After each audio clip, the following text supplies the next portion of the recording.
Olá pessoal, aqui é o Velgas, hoje é dia 4 de junho de 2025. Ataques estratégicos da Ucrânia contra a Rússia mudam a guerra. Elas mudam de como a guerra está sendo feita.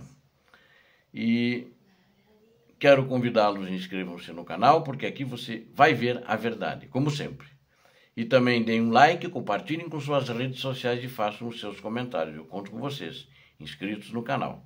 A Ucrânia já tem seguidamente, nos ataques em profundidade, atingido alvos estratégicos militares ou sobre a economia, para que a Rússia tenha dificuldades em recompor o seu exército e em financiar a guerra na Ucrânia contra os ucranianos.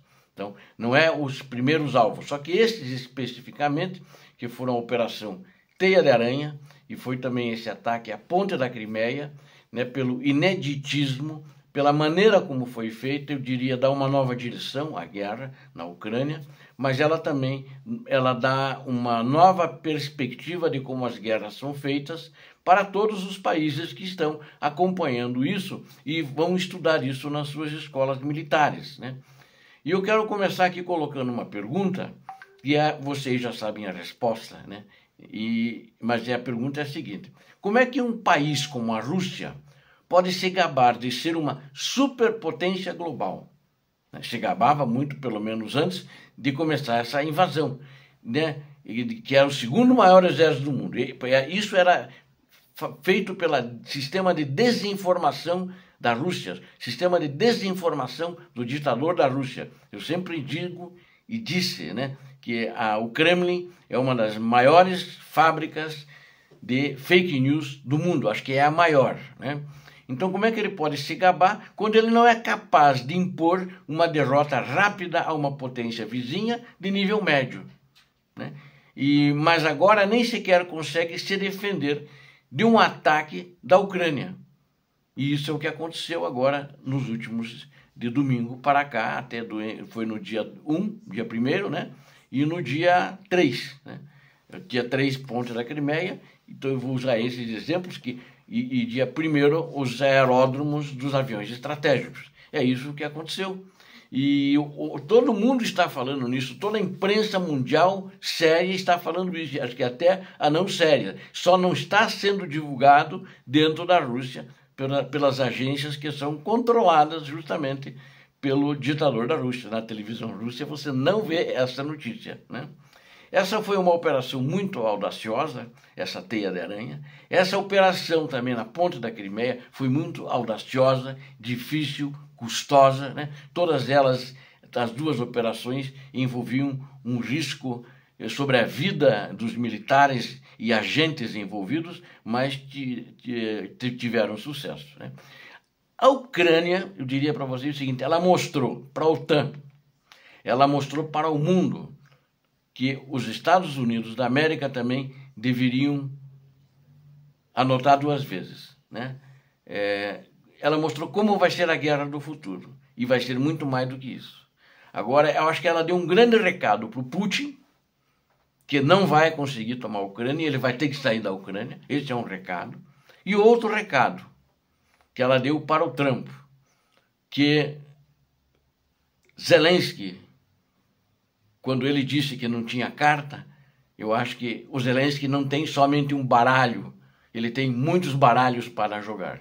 Isso é um recado claro que deve deixar eles não felizes, porque o que eles estavam planejando, entregar a Ucrânia para o criminoso ditador russo, não deu certo e não dará certo, né? Eu tenho muita confiança nisso e tenho muita confiança justamente no líder da Ucrânia, Volodymyr Zelensky, que está defendendo a Ucrânia com bravura, com o risco da própria vida e da família, mas está lá firme, sem medo e com muita coragem. O mundo acordou na manhã de domingo com a notícia de um ataque simplesmente impressionante de drones. Foi um grande ataque estratégico desses drones ucranianos lá no interior da Rússia, na Sibéria, a 4.000 quilômetros da Ucrânia, né? E entre outras localidades distantes. E produziu resultados extraordinários para a Ucrânia e produziu muito ódio, produziu muito choro, produziu muita raiva, produziu muito desespero na Rússia, entre os dirigentes da Rússia e de seu exército. A Ucrânia reivindica a destruição de várias dezenas de aeronaves que hoje foram confirmadas com observações via satélite, porque a fumaça já dissipou. Hoje não, perdão, ontem. A fumaça já dissipou. E, de fato, os números contados de aviões que foram destruídos pela Ucrânia, né? A grande segunda potência militar perdeu a sua frota de aviões estratégicos. Vale a pena pensar em algumas das implicações disso. E também o fato da ponte da Crimeia, que eles chegaram embaixo da ponte, colocaram 1.100 quilos de explosivo e os russos não viram e eles foram embora. Foram embora. Assim como lá em profundidade na Rússia, colocaram os drones e foram embora, e a inteligência artificial que acionou os drones. Ou seja, isso tem uma implicação para a Rússia e para a Ucrânia, sem dúvida. Quanto para o estado de processo da guerra e paz, mas também para as potências globais e a guerra em geral. Isso são implicações muito grandes. Para a Rússia, o ataque é um golpe humilhante, né? Na guerra que ela moveu em 2014, invadiu a Ucrânia em 2014. Então, essa guerra já deveria ter terminado, essa guerra eles já deveriam ter saído há muito tempo, mas eles diziam que a segunda fase, em questão de semanas, iriam dominar toda a Ucrânia. Mas essa guerra já se arrasta há mais de 3 anos e é mais um golpe também, não somente contra a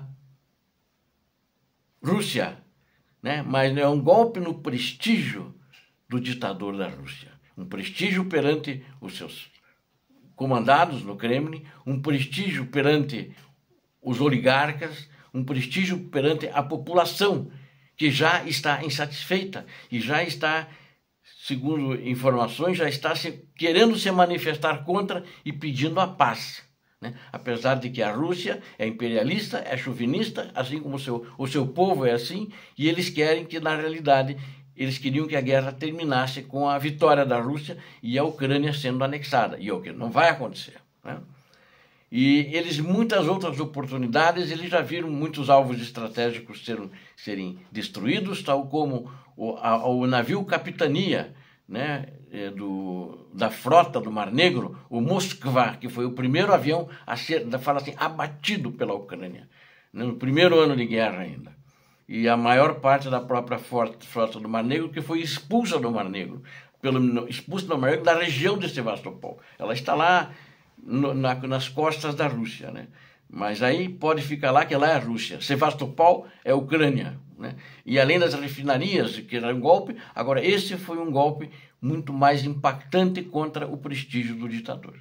Isso vai somando na queda futura desse ditador. E além de uma quantidade muito grande em dinheiro que foi perdida nessas operações, né?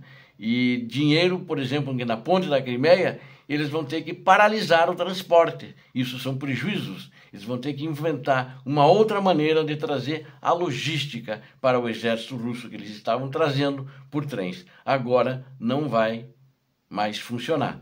Os 2 ataques foram geniais, né?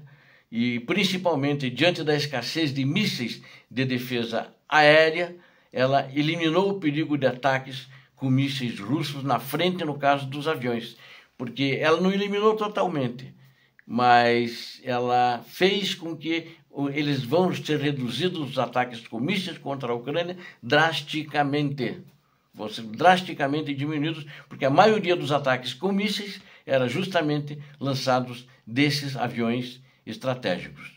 Putin, é claro, acho que vai querer vingança, deve estar se remoendo, acho que ainda não parou para pensar, porque está de cabeça quente, pode fazer de cabeça quente também, mas as opções de Putin, elas são limitadas.